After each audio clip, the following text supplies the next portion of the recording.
podcast crew on the ones and twos. Well, the NBA's trade deadline has come and gone.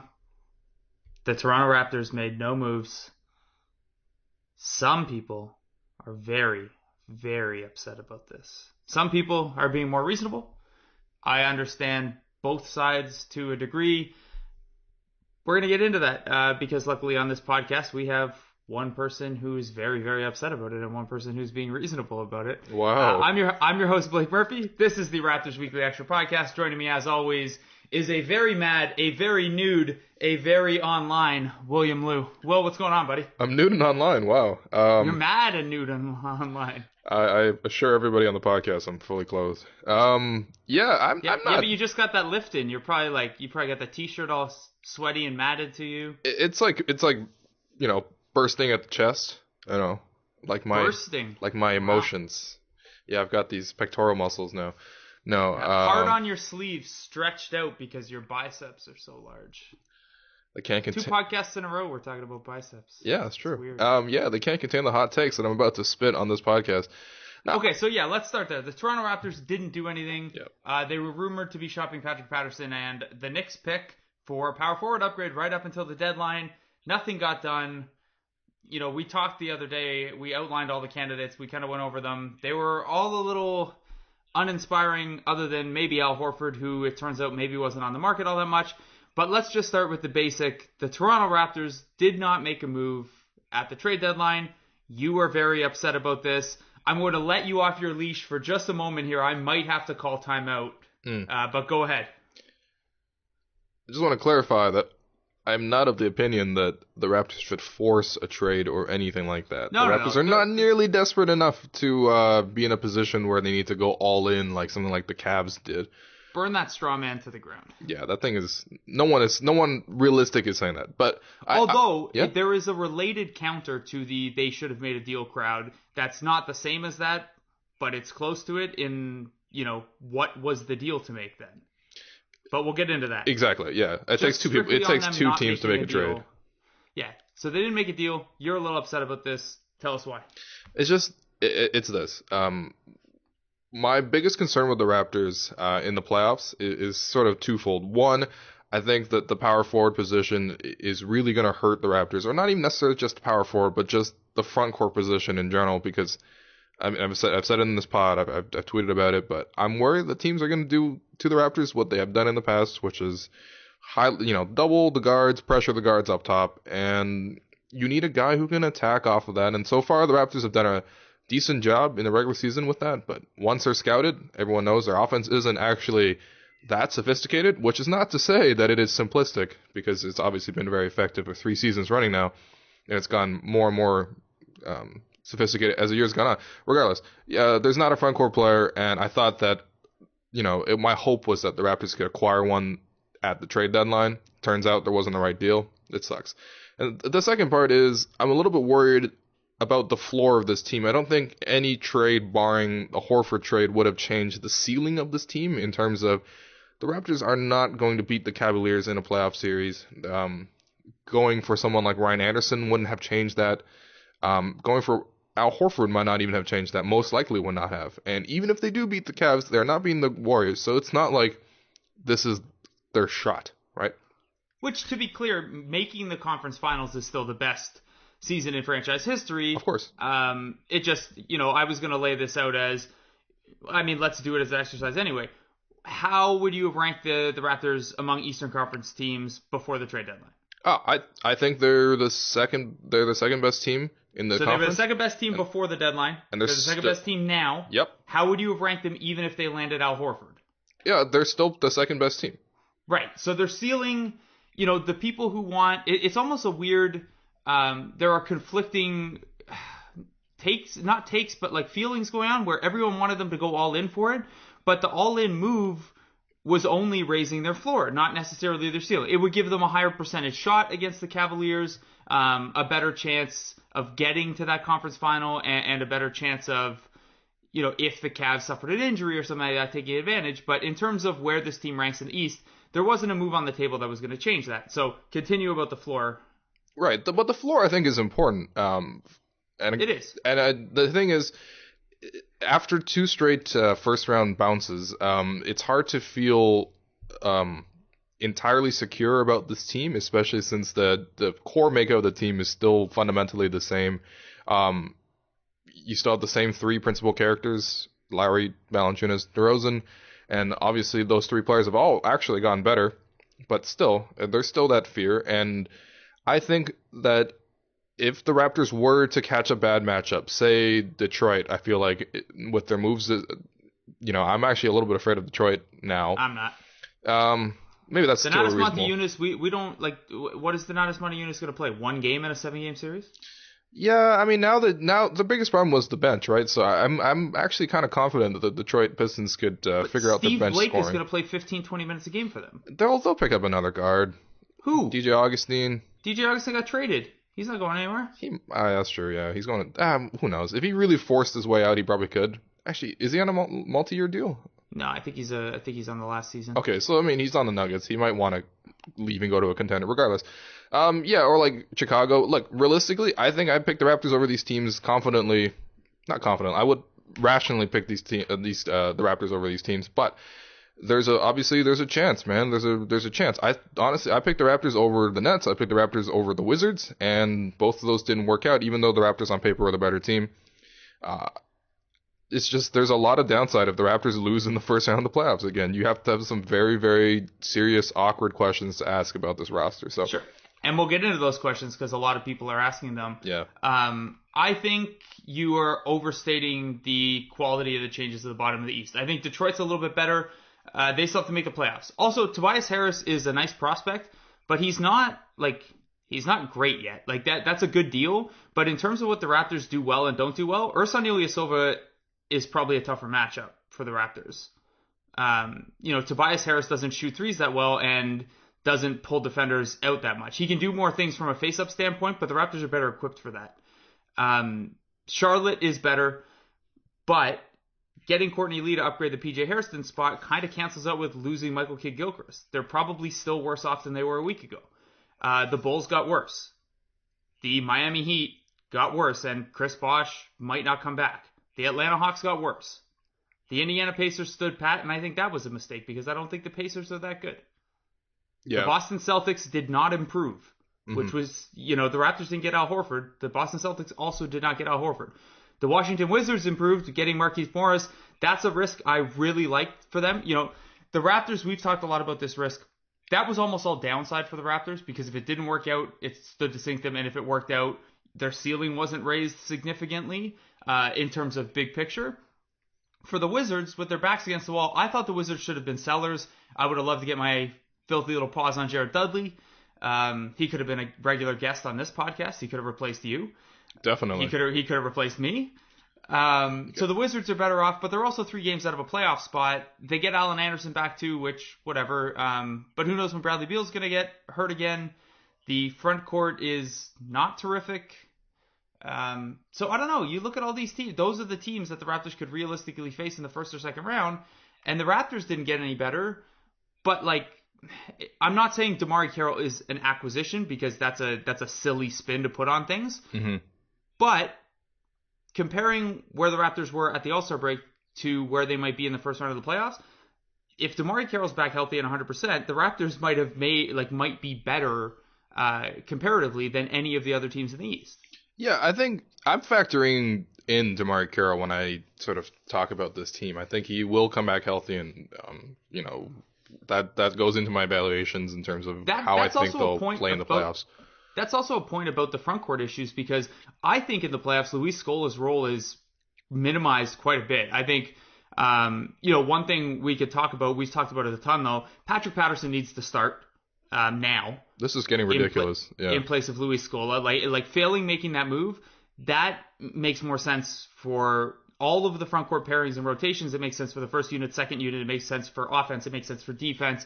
It makes sense for the fact that Scola hasn't been very good for a while now. That needs to change. And then come playoff time, I think you're going to see the Raptors play DeMarre Carroll at the 4, depending on the matchup, 15 minutes a game, which means you only really need 33 minutes out of your nominal power forward. If Patterson's taking 25 of those, and Patterson has played well enough that the Raptors didn't see fit to deal him with a first for one of these marginal upgrades, then maybe it's not as big a problem. Of the teams they'd faced in the first round, none of those teams can hurt you with DeMarre Carroll at the 4 unless Miami has Chris Bosh healthy.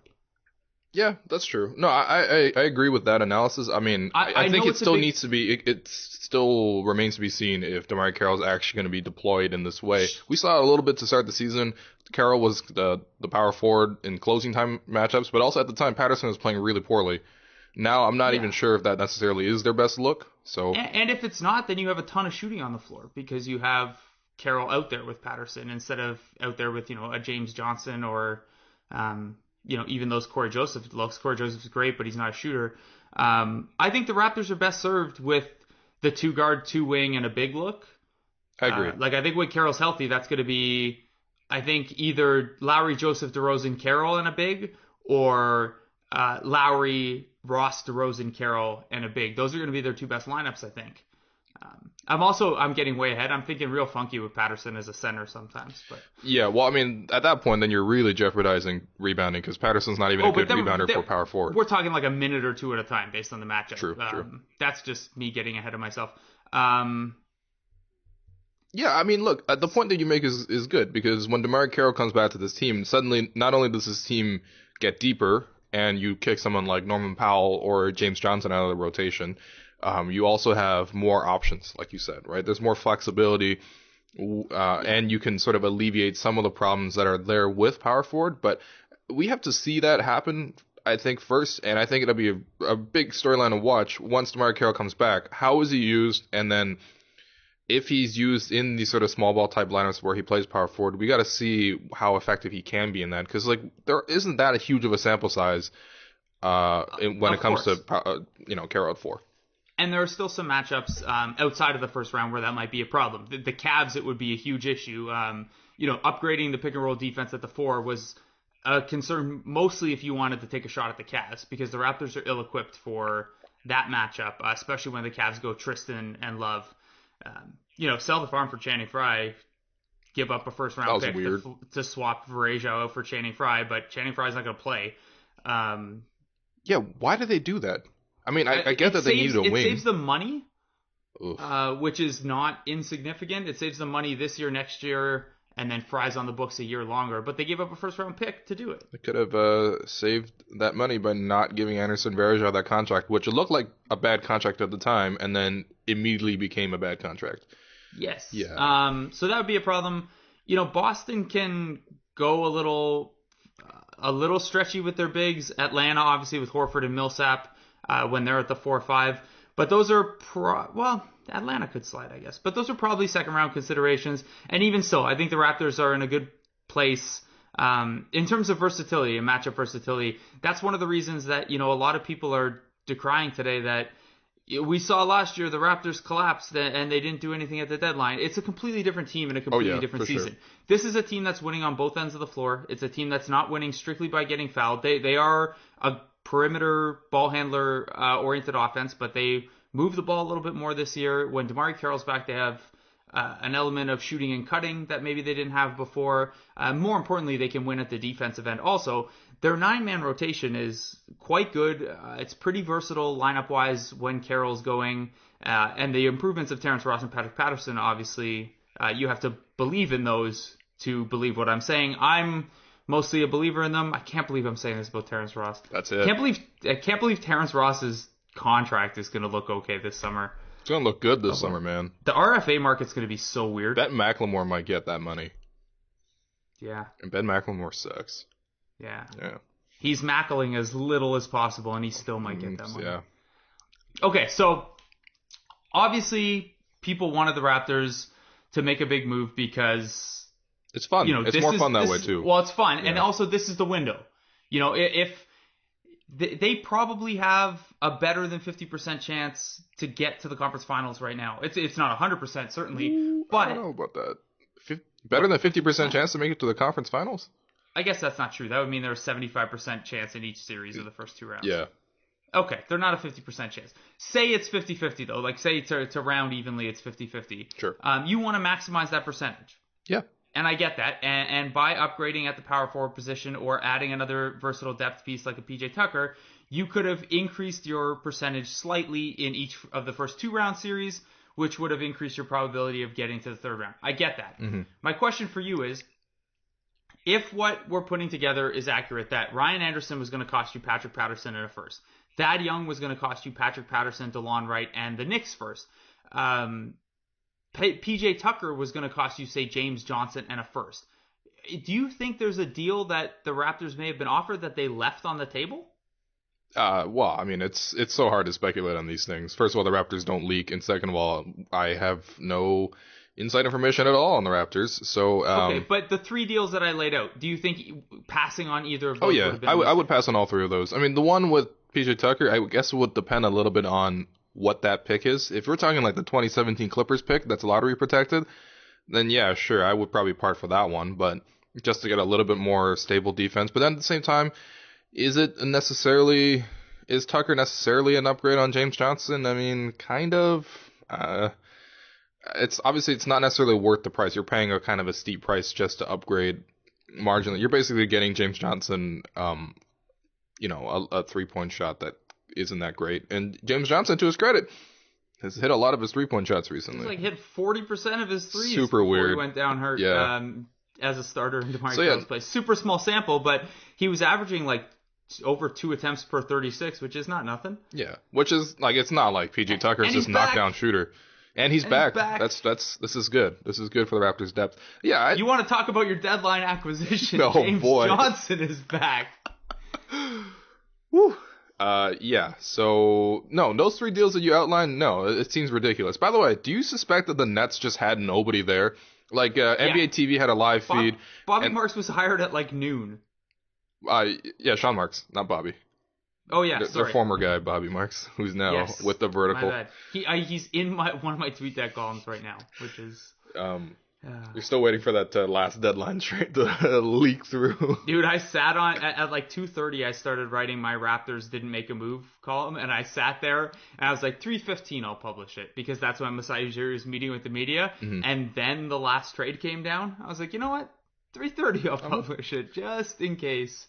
But I figured once Masai started talking to the media, that was a good sign that nothing was up anymore. Yeah. Unless he just really trusts Jeff Weltman. Which, hey, I mean, I actually suggested to Devin Karpershin, I think I suggested to Devin, anyway, that the Raptors in a Thad Young deal should throw Jeff Weltman in. Pretty well-respected executive. He's the Raptors vice president of basketball operations. There's your GM, Nets. There you go. Why even mess around with someone like Sean Marks? Also a former Raptor. That's true, yeah. I suspect the Nets didn't even have a guy there. NBA TV would interview all these reporters, and they had, I think, Lang Whitaker outside the Nets facilities, and I'm like, there's nobody inside there, man. Yeah, there's not even security working to let Lang in. Seriously, Lang is just there by himself with the TV crew. And there's just phones ringing in the background. Nobody's picking them up. For those prices, it didn't make sense, and I think those assets are probably better used come the trade. Or sorry, not trade. The draft. Yeah. Okay, we'll talk about the assets in just a second because I want to talk about how the Raptors are set up moving forward now, which isn't going to make anyone happy because actually, let's just talk about it now. So the Raptors, by standing pat, are set up not terrifically in terms of making a free agent splash this summer, but in terms of the health of the franchise over the next couple of years, they're not in a bad spot.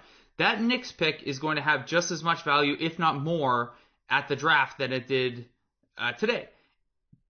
Maybe they can't actually trade it. They have to do the sham thing where they draft the guy and then trade him on July 1st. But in any case, those two draft picks, the Raptors pick and the Knicks pick, stand to have a lot of value on draft night. The Knicks pick maybe even more than it has now because teams will know where the Knicks and Nuggets are going to finish because this will be after the draft lottery. So those are still assets. The pair of 2017 picks are still assets. After July 1st, Terrence Ross and Jonas Valanciunas become nice trade chips because the poison pill provisions are gone. Terrence Ross will be on the books for $10 million, Jonas for roughly 16. But those are tradable deals when the cap spikes and teams strike out in the free agent market. If they wanted to, also, the Raptors could technically carve out cap space to sign a max free agent and then re-sign DeMar DeRozan for the max. That's possible. It would require unloading a couple of pieces, including Patrick Patterson, who, by the way, by keeping Patrick Patterson, he might be a sneaky valuable trade chip on the market next summer, because a 27-year-old power forward who can knock down threes and plays decent defense on a $6 million one-year contract, I'd imagine that's going to have some value on the trade market. So the Raptors are going to have trade chips. They're going to have draft assets if they, move or move on from some of the prospects and want to actually use those picks. Obviously, it's tough to see, a move where they get a guy of the caliber of Horford. If they clear the cap space to sign, say, Batum, I'm never going to let this go. No, is the answer to that question. That would really thin out their depth. But they're in a position to make some trades. Ujiri has generally liked to operate through trades. And when he signed Ross and Valanciunas those extensions, that's what a lot of us said, is that, okay, well, he's setting these up as trade chips. They're not in a bad spot. Lowry's turning 30 like 6 weeks before I'm turning 30, which is way too soon. Sorry, guys. So that, in that way, the window's narrow. But I don't think this was the Raptors' only year to contend and only year to add to this core. I think it was their best chance, and I'm in agreement that it sucks that they couldn't find a move to make. But I think moving forward if you look at like a 2-year window for adding pieces and staying competitive with this core, the Raptors aren't in a bad spot at all. No, I think the only tricky thing is how many more prime years of Lowry do you have left, and how good of those prime years? At least 2. Yeah, exactly. And I think that's a pretty reasonable window. It's just, yeah. But also, I mean, the free agency market next year, it's going to be a little bit tricky too, because a lot of teams are going to have cap space. But at the same time, I think the Raptors have a pretty good core foundation in place. It's not like something like Orlando, where it's just like, hey, we got lots of cap room and not a lot of good players right now. Come join our team. We have $45 million in cap room. We haven't attracted a free agent since Tracy McGrady. We have a core that looks maybe a little flawed as a unit, but come take our money over the same money that everyone else has. Everyone has cap space, and that's scary. The free agent market sucks. It's not great. Kevin Durant is going to re-sign for a 1-year deal in Oklahoma City, which is going to make like Horford, Batum, and DeRozan the top free agents. Yeah, Conley. You think Conley's getting the max? Yeah. Yeah, he's probably getting Conley's getting the max. But, I mean, oh, God. I don't know. Yeah, the Raptors are in a good spot. I think Masai has continued basically every year to improve the sort of asset wealth of the Raptors. And I think that it's sort of just a matter of time of when are they going to make that move, right? And this is the thing. So since Ujiri's taken over, they've made almost nothing but positive EV moves. Yep. So if you're looking at the net value of all the Raptors assets, it's continued to improve and it's still strong. The question becomes, and I know this is why, whether or not they're expressing it this way or not, the question that some who are unhappy with today will have is, okay, but just having good assets and a good asset base forever doesn't really do much. From an organizational perspective, maybe MLSE is cool with being a second-round playoff team every year. And from a business perspective, you probably couldn't blame them. But from a competitive standpoint, at some point, they have to cash in some of that future value for present value to maximize their 1-year window. And I get that. I just don't think that maybe that deal was there this year. But we can talk about the one name who was maybe there. We don't really know what the Hawks were asking for. Al Horford was apparently on the market and then not so on the market. Apparently the Celtics wouldn't surrender the Nets' unprotected first-round pick this year. If not, then maybe the Raptors could have got in there. But if that was the asking price, along with players that the Hawks had, maybe the Raptors had to strip the roster and give up 2 of those picks. I don't know. Your thoughts on the Al Horford strikeout or non-plate appearance? I think the Hawks are kind of smart to hold on to Al Horford, honestly, through the trade deadline, because it looks like Horford really wants that 5-year deal, and that makes a lot of sense. Right, so now they have this bird right, so they'll probably re-sign him to the 5-year deal, and then next year, if the Hawks are once again in this predicament, they're like, well, we can see the ceiling of this team, and our core is getting older. At that point, you can trade Al Horford, and I think you can probably get even more than you can get now. And plus, you get an extra half year of Al Horford, which is still valuable onto its own. So, yeah, I think that whatever the Raptors offer this year would have to been better than what the Hawks could have gotten a year from now. But Yeah, I mean it's tantalizing. It's also weird because all the reports with Atlanta are like, oh, they'll listen to offers, but like they really want a lot for Al Horford, and you should want a lot for Al Horford, but at the same time he's an expiring 1 year guy, so it's unclear necessarily if they were on the market in terms of where you want to shop this guy, like the Rockets were with Dwight Howard, or were they on the market as in like maybe we'll take calls from all the teams, and then that way we can sort of gauge their relative interest in our guy, and maybe that gives us a little bit of more clarity as to what the market will be for Horford come free agency. I don't know why you would need that because he's clearly going to get the max, but Well, knowing the suitors that are going to be after him most aggressive, that doesn't hurt. yeah, It's always good to gather as much information, even if it never came out that Horford was on the block. I'm sure Budenholzer would have been calling around. You always want to feel that stuff out. And, maybe that's a case where, Ujiri talked today about not wanting to mortgage the future for this year, which I think was the wrong thing to say. Not to suggest that's not a good way to be, but I think people are going to take that and, spin or understand it as the Raptors are not playing for the now, which I think they are. I think Ujiri just wants to be competitive in perpetuity, and that's the point he was trying to get to. Wow, you're recording another podcast tonight? yeah, man. Ugh.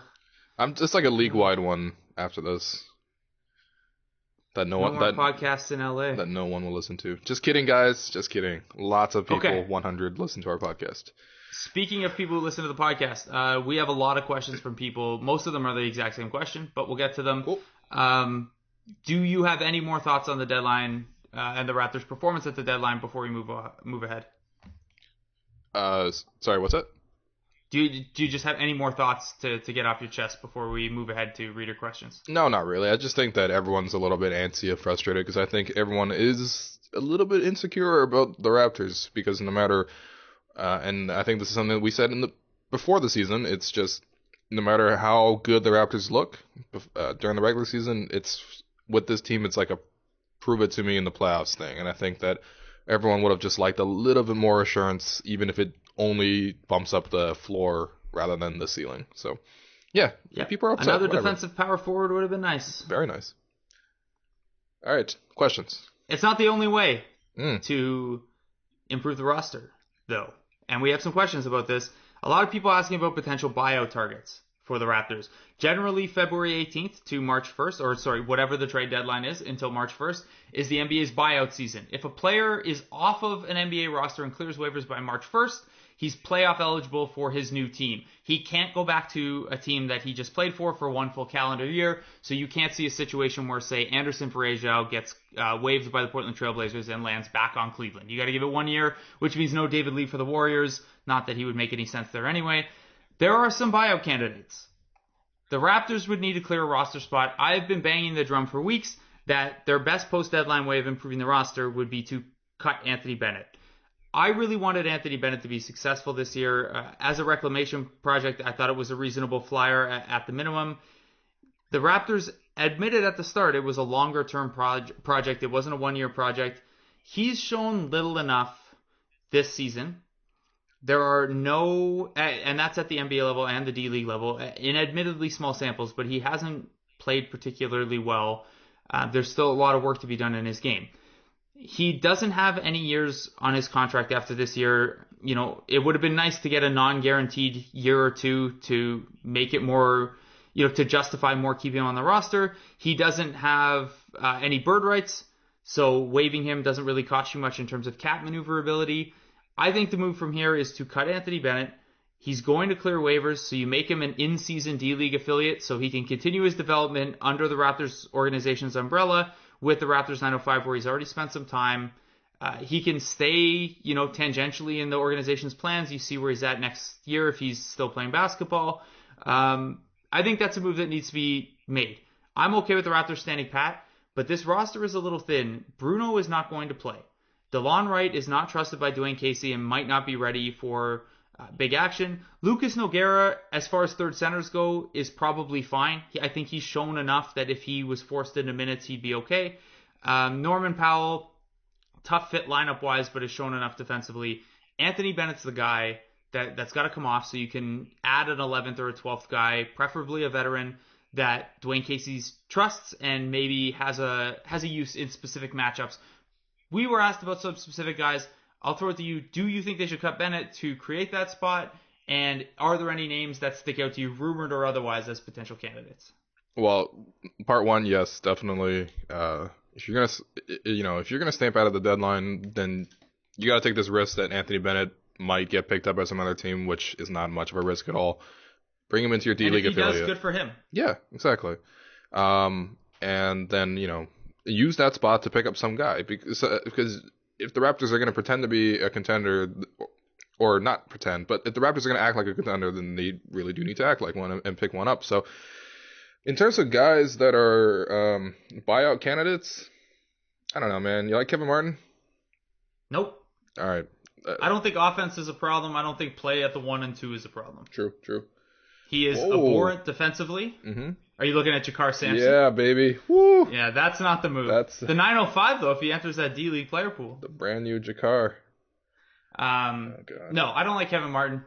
I don't, like, you think about what this team needs, and scoring from the guard spots is not it. And that's literally all Kevin Martin can offer. That's true. Okay, perhaps then, do you have any guys that you like in particular, or should we just talk sort of more, abstractly about what type of player they should be looking for? I mean, what type of player they should be looking for is a player who's available and willing to sign with the Raptors. There aren't, like, you don't get to pick and choose, and those players have the choice of where they want to go.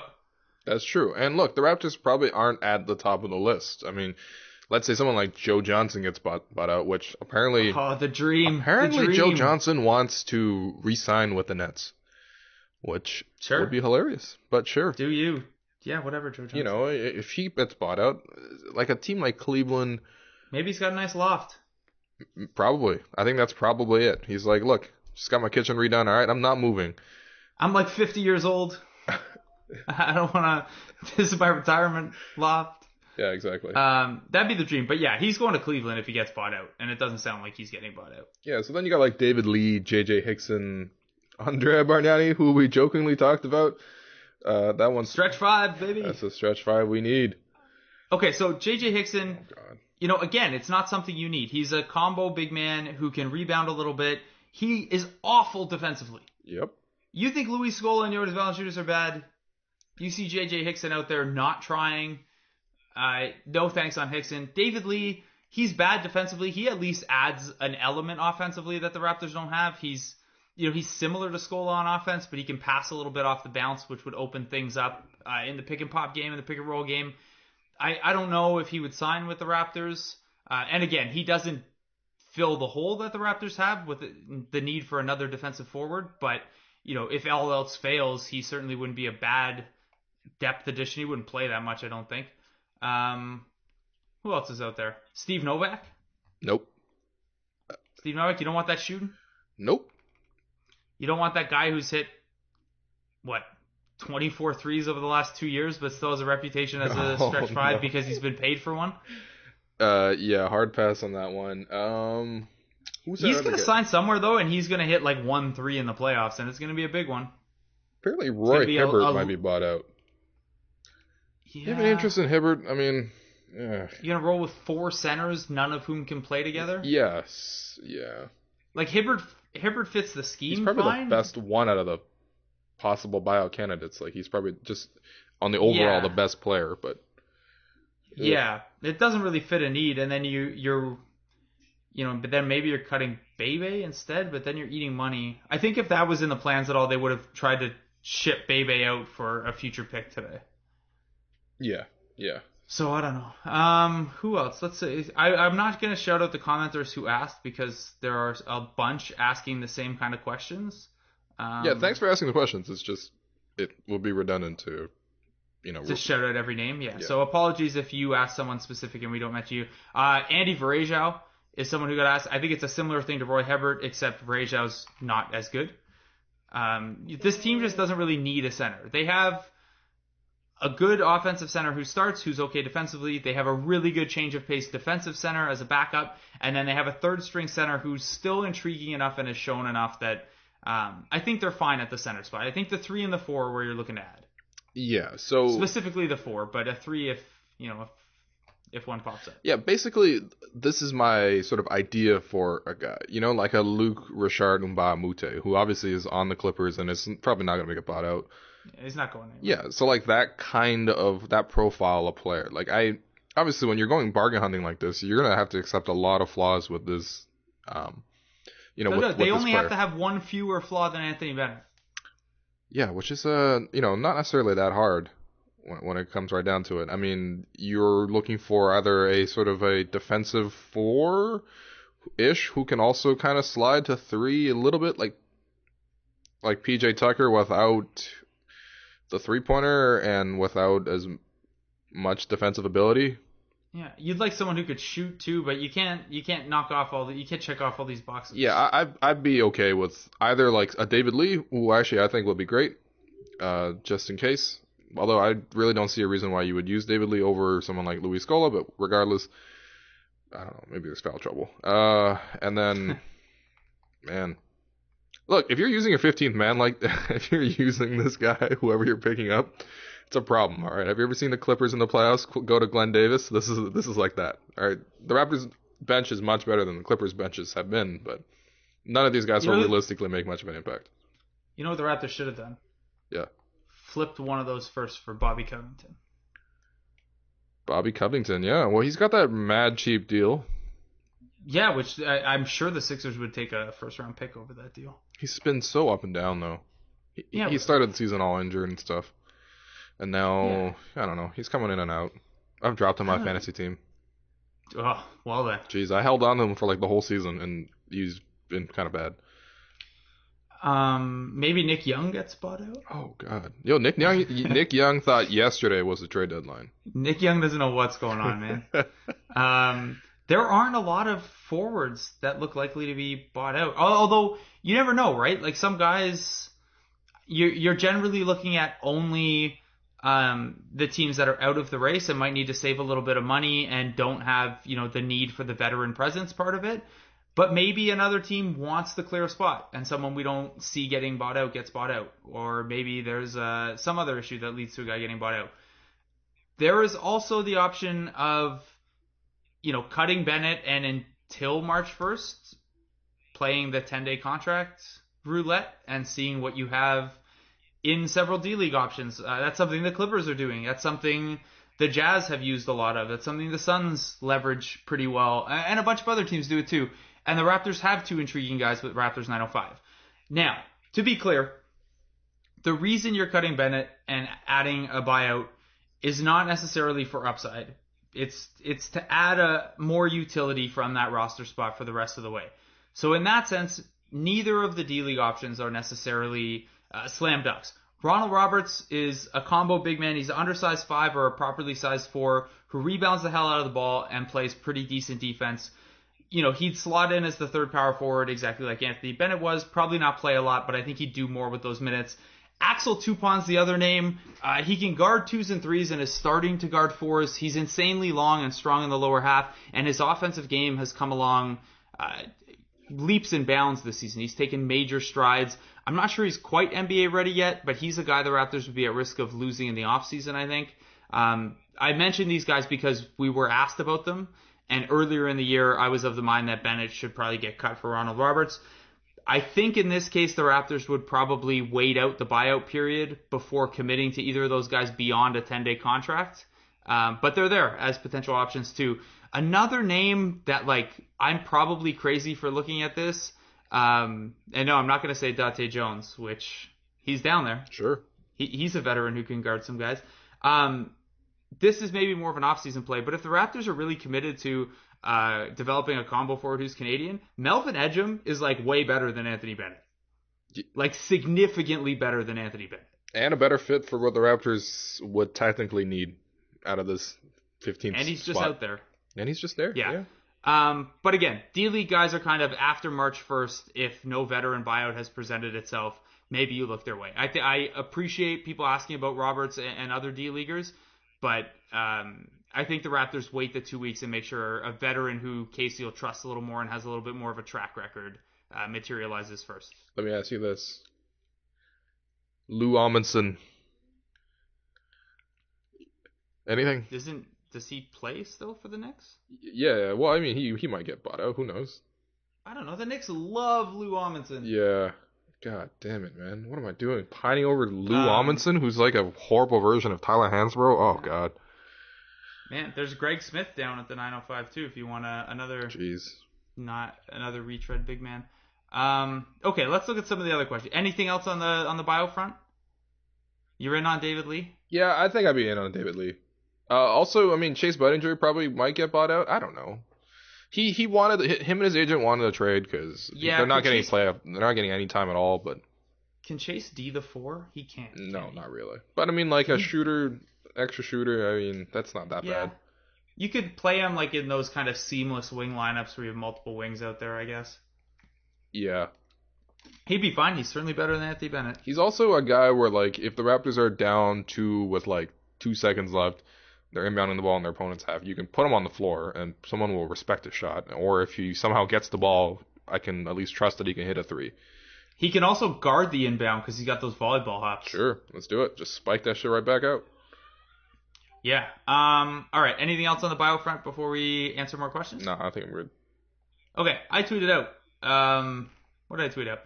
Guys, this podcast is going to be a mess. Please tweet me kind words about Will or non-Raptors reasons he should cheer up. Let's see what we got. All right.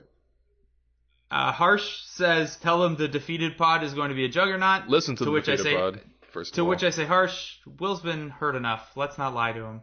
Guys, all right. The defeated pod is on the come up, all right? We admit it's not up right now, but... Tell the people about the merger. Yeah, look, hey. The defeated, it used to be just a podcast with me and my buddy Arun, but we kept shouting out Harsh so many times, and we kept going on each other's podcast so many times, that Harsh decided to fold Wavered Bounces. Great podcast. And now the three of us are going to do like a podcast network kind of thing where, you know, we'll put out 2 podcasts a week. I'm probably going to be on there at least once, maybe twice. And yeah, we'll talk all sorts of shit, man. So it's keeping the defeated name. Yep. It's keeping the defeated channels. Basically, you guys are going to do Freebird rules. You're a 3-man team, but maybe only 2 of you do the podcast each week? Yeah, maybe only 2, maybe only 1. Maybe we interview other people. You know, it's going to be all over the place. But, yeah, we'll talk all kinds of sports, man. Harsh is a big cricket fan. Arun is a little bit less obscure. He's a football fan as well. I mean, hockey. And I'm basically only going to come on and talk about basketball in the city of Toronto and maybe other pop culture things. But, yeah, hey, if you want more of my voice in your ears, check out the Defeated podcast. It's great, man. And I'm going to be doing an NBA not just Raptors or specific, but like a NBA-wide podcast on the Defeated later tonight. So excellent. But check this one out first. All right, that's courtesy. Check the. You mentioned the well, you city already of are Toronto. checking this out. Yeah. Sorry. Yeah. Sorry. They're going to check it out. Everyone's going to go from this right to listening to that. They're straight up listening to this podcast, and I'm telling them to listen to this podcast. Yeah. Listen to it again. Speaking of the city. Yes. Something the guys on the Defeated would surely appreciate. This one comes from Gobi, G-O-B-I. I might be mispronouncing that. If so, I'm sorry. Will needs to cheer up because Drake is dropping his album soon. I'm thinking it comes out April 16th, right? 416? Oh, that makes a lot of sense. We know it's April. It'll coincide with the Raptors playoff series. Drake's going to be there. There you go. Also, it would give me a new album to spin right ahead of that half marathon I'm doing. So, prayer hands emoji to that. That's true. How's training for that going? It's okay. I did that 12K in minus 24 in Toronto on Saturday. Holy hell. This week has been a little tough as a result. I had to take an extra day off. It's also been a week where I'm super low on sleep from All-Star and the trade deadline and stuff. But I'm getting there. I got a lot of time. All right, cool. I got 2.5 months left, and I'm already up to 12K, so I feel good. It's good. I saw Blake recently. He looks great. He's always looked great, but... That's not true. Yeah, that is not true. He's looked much better. Yeah. A couple questions about this is not going to make you feel better. A couple questions about the status of Dwayne Casey. Oh no! If the Raptors lose in round 1, before we answer the actual question of if Casey's gone, and multiple people asked this one too. I find it funny that everyone is saying that Masai Ujiri messed up today by not adding a piece when the Raptors very clearly have a hole. But in the same breath, people are turning around and saying, well, if they don't make it out of the first round of the playoffs, it's on Dwayne Casey. It's his fault. He needs to go. Are we just clearing house on everyone? Or is it Ujiri's fault? Is it Casey's fault? Is it the roster flawed or is the coach flawed? What's going on here? It can't be everything. Yeah, the Raptors are not the Warriors, man. We have problems with the team, so it's not gonna be perfect. The Warriors do too. They lost 4 times this year. Yeah, exactly, right? If only Steph Curry had a shin guard on before he got a bruised shin, and Klay Thompson didn't twist an ankle. And Steph Curry lost the 3-point shootout. That's true, yeah. He lost it to another guy on the Warriors. Oh, God. But someone on that team still took an L. Yeah, as much as Draymond Green took the biggest L by tying really with Kevin Hart on a 3-point shootout. But that's because Kevin Hart had a really good performance. I had no idea. Yeah, 13 points for a civilian in a 3-point round. That's pretty good, man. Take that, yeah. Yeah. Okay, so actually about Casey, if the Raptors don't make it out of round 1, I think it would be a tough sell to bring him back, even on the 1-year team option that the team holds on his contract. And I don't think making the second round necessarily ensures he's back. I think Ujiri is going to do what he's done the last couple off seasons, weigh all the options, feel out which coaches are available that are better and would come to Toronto and sign, and make a judgment call from there, while factoring in also how the roster might change. I think Casey's done a good job this year. I completely understand if no one wants to measure him until the playoffs, but I think the context alone... you need the context. You can't take the series result alone in making that evaluation. But yeah, it would be a real tough sell if Casey loses a third first round playoff series. Yeah, it's also too far out to look at how this stuff happens. Like, you need context of how it all went down. If we're talking about they lose in the second round, but they push it to 7 games, and Lowry got hurt for half of it, and God forbid if Lowry got hurt for half of it, I would stop watching basketball altogether. That's not true. That's not true at all, but I would be very sad, much more sad than I am now. But all that factors in. So this is too premature to talk about something like this. And honestly, I think it has enough credit hasn't been given to Casey for the job he has done with the roster this year, because the Raptors made a lot of changes, and the team has gotten better, and he's accomplished the goals he said before the season, rebounding, the defense has to improve, and they got to share the ball more. They've done all 3 of those so far. Yep, with a lot of injuries. With a lot of injuries, man. So, and not a lot of depth. More things to make you feel good. Mitch Champagne says... Oh, no. He was one of the guys who asked a different question. Shout out to Mitch Champagne, though. He usually asks mailbag questions and podcast questions. Cool. Shout out to that guy. Sean Woodley. Wooder. Yes. Wooder? Don't do that. The Pitter. You know what? He deserves it because he was trying to call Jared Dudley Duds or P. Duddy. No, P. Duddy. Oh. Yeah, I don't know, man. His name doesn't even start with a P. Just call him Pitter, man. He loves the word Pitter. Okay. Anyway, names. To make you feel better, Sean Woodley says this is going to be the best season in franchise history, even if they just make round 2, and they have that nice pick still. Those things are true? Those things are true, yes. Yeah. More nice things. This one is from Mitch Champagne. Shout out to Mitch Champagne again. Damn. We should be glad the roster isn't replete with bad contracts to move. This is actually incredibly ironic that one of the reasons the Raptors were unable to make a trade is because their salary structure is a complete meritocracy. Everyone is getting paid exactly, commensurate with their contribution to the team, other than maybe DeMarre Carroll because of injuries.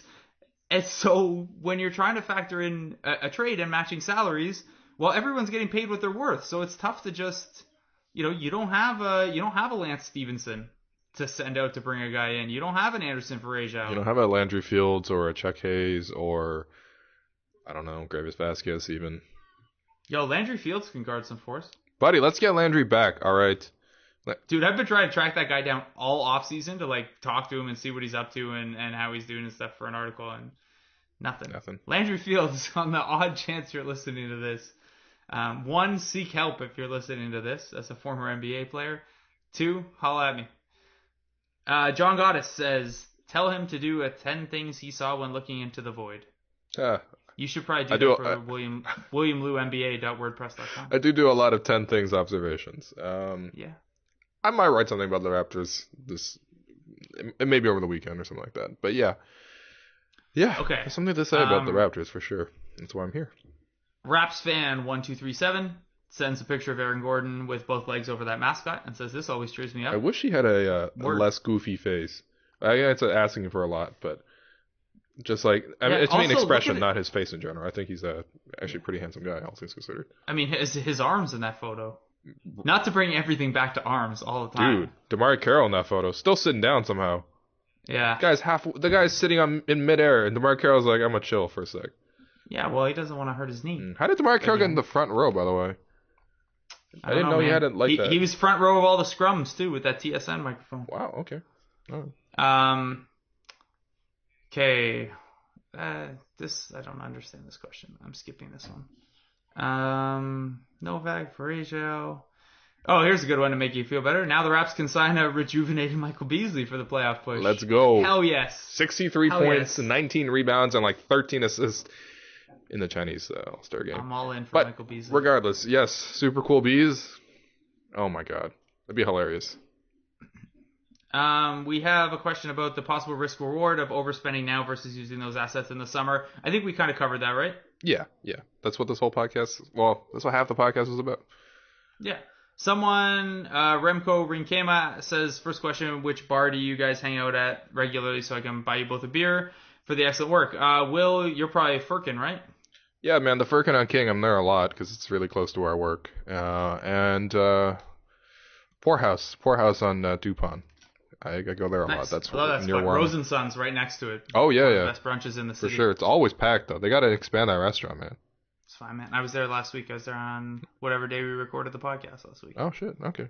Because I came up that way early and then didn't want to come back to your head. Cool. All right. For me, the answer right now, in Toronto is probably the Firkin also. Hey. Or Sin and Redemption. But I'm in Drumbo right now, so the Drumbo Pub is the answer. Okay. All right. Don't come here. Come all the way there and have a beer with Blake, man. Nobody should come drinking Bemidji with me. Well, are these even words or places? Is that a noun? Bemidji's a Fargo reference. Oh, okay. All right. There you go. Last one. Zarar wants a clean run and wants you to put that fan away from your mic. You know what happened last time with the first extra pod? This is the extra pod, triple X pod. There's a setting on the microphone that either records like directionally or like globally, and I had it on the global setting because I was doing like a 2-person pod, and so that's because we are global. We have listeners that are not in Canada or United States, which is considered global apparently. Yeah, Chinese listeners, man. Who are those listeners? We have Chinese listeners. Is Raptors Republic still? By the way, so I went to China in 2008, and I was a big fan of the blog back then, and I literally had to go through some like web servers to read some hot takes about Jermaine O'Neal. There were probably some hot takes about Jermaine O'Neal. There were some scorching hot takes back when Zarar and Sam were even more off the hook than they are now. Yeah. Oh man, this is so tame for them. It's a good thing those guys had kids. They needed that grounding. Oh yeah. Shout out to them though. All right.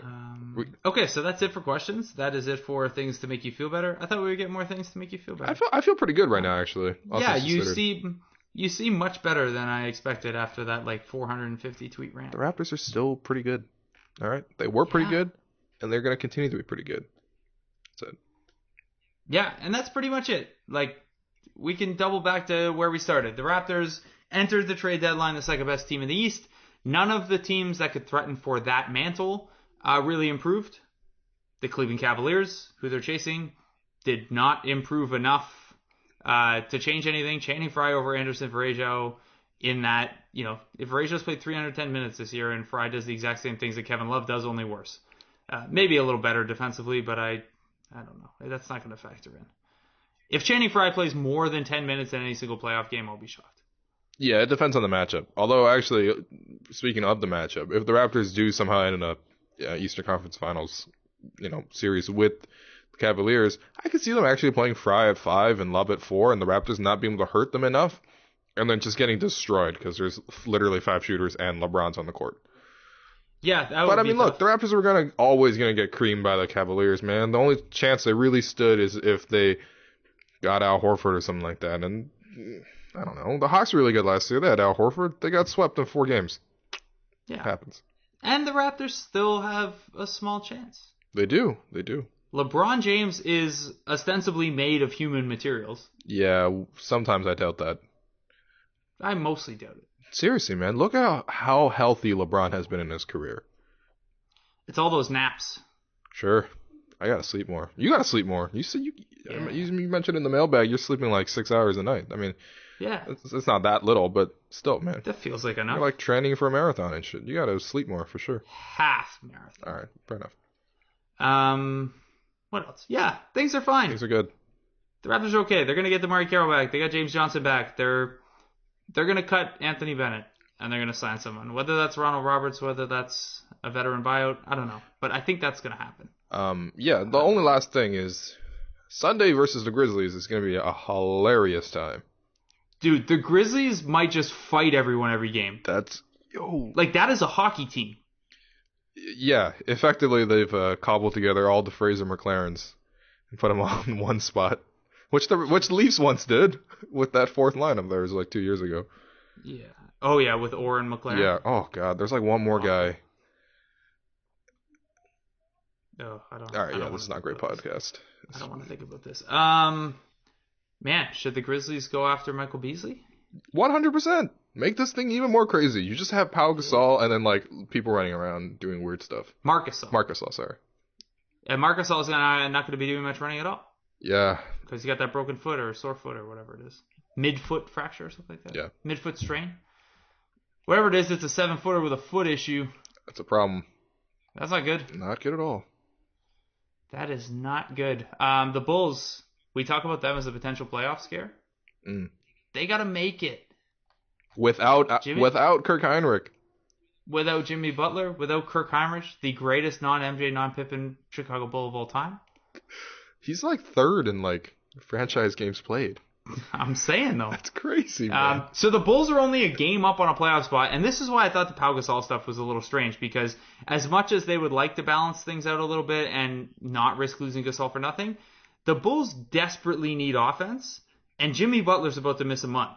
Pau Gasol is now their best offensive player. Yeah, and Gasol wants to re-sign in Chicago. He likes all the operas and stuff. He's one of those, The operas. He's one of those opera enthusiasts that you see all the time. Definitely a North Side guy, is what you're saying. Yeah, for sure. Definitely North Side. I would bet all the Chicago players are North Side guys, except for Derrick Rose, who's legitimately a South Side guy. Yeah, Jimmy Butler went to Marquette too. That's true. Yeah, he's probably got some South Side in him. He loves country music though. That can't fly.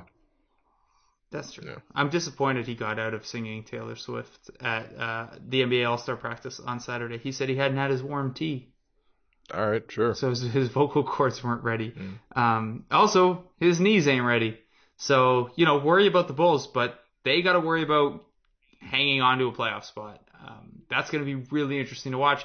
The Raptors come out of the break against the Bulls on Friday. They've lost 7 straight to the Bulls. They gotta snap that The right Bulls now.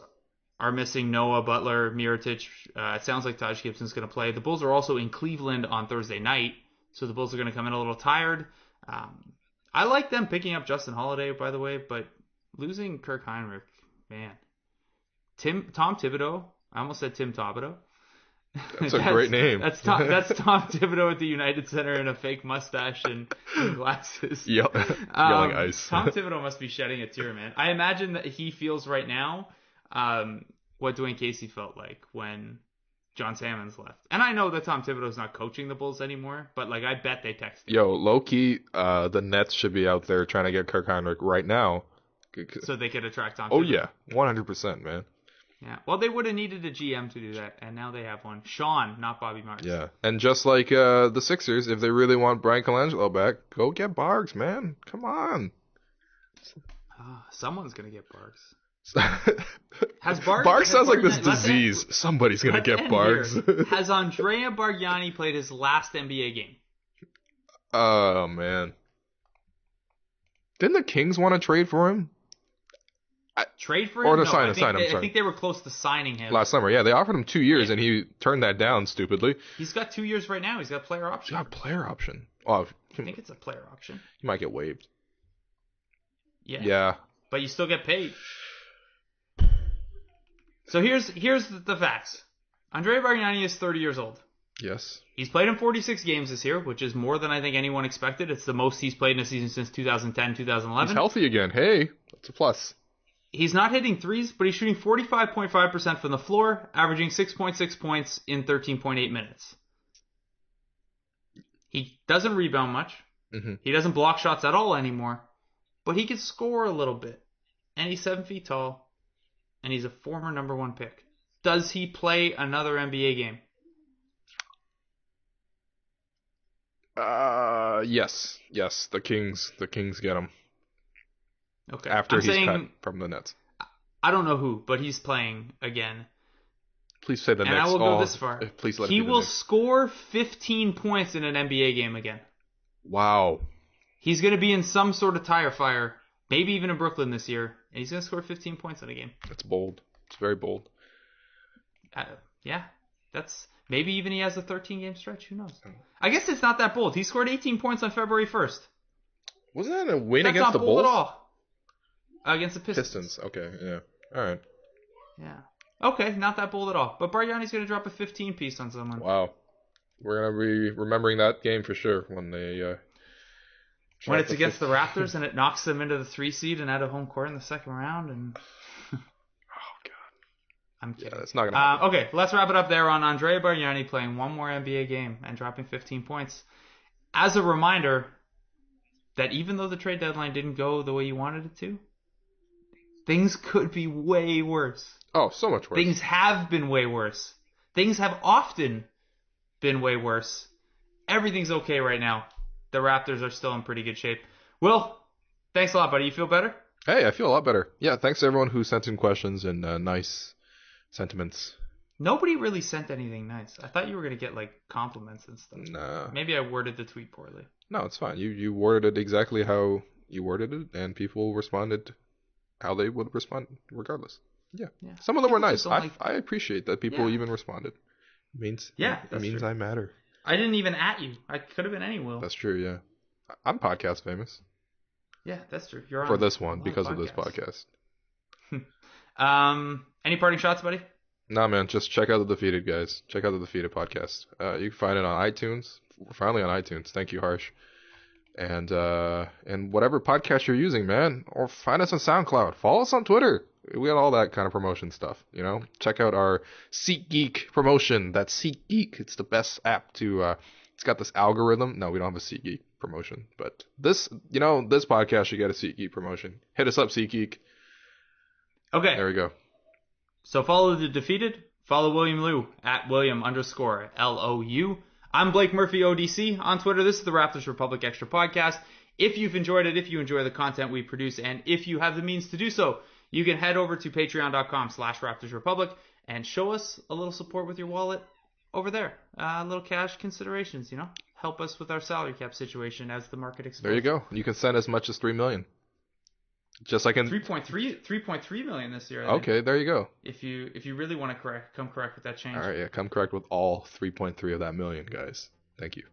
Yeah, that goes right into my bank account. So it will solve a lot of problems for the blog. I'm not gonna lie. I could use some new shoes right now. So, all right, thanks so much for listening. We'll come back at you next Friday with actual games to talk about. That'll be nice. It's been way too long. It's been way too long. Will, thanks a lot, buddy. See you guys. Hit the old kick drum like an alley-oop. Drop rhymes like dimes when I drive the hoop.